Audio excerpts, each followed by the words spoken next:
is not a completely soluble problem.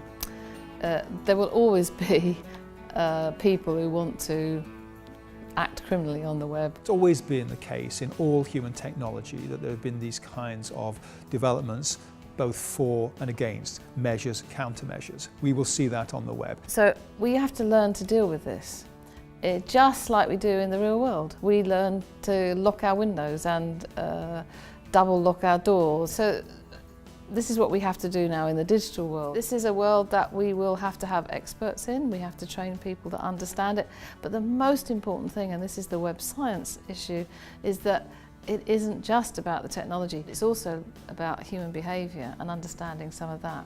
Most security breaches that occur in our digital age are around frailties of human psychology and not the actual technology itself. Most security breaches occur two sources. One is people working inside an organisation, or indeed through organised efforts to actually socially engineer people into a position to reveal information they shouldn't.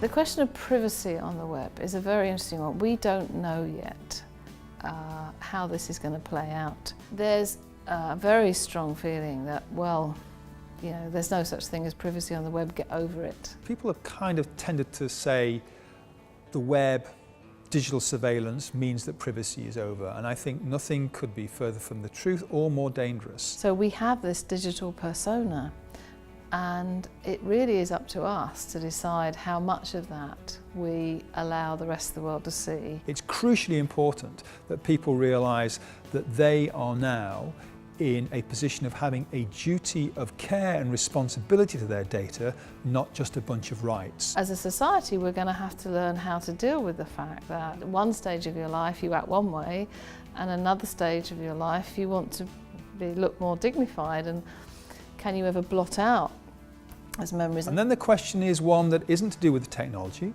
It's again to do with sociology, it's to do with law, it's to do with social conventions. What do we as a community, as a society, decide is acceptable use of this information?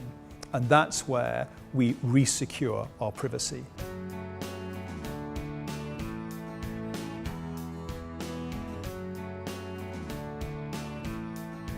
Many people have talked about, can we have a crime-free world, can we have a paradise in the real world? And it's the same issue in the digital. You know, I don't think you can ever have a completely secure web. To have complete security, everything's got to be locked down, you wouldn't be able to do anything. And it's the same in the web. And again, you know, it's a self-similar problem all the way down to the individual.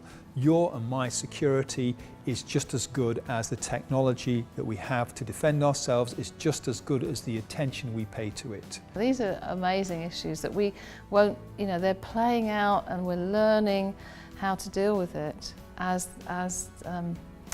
the web evolves and as we evolve with the web.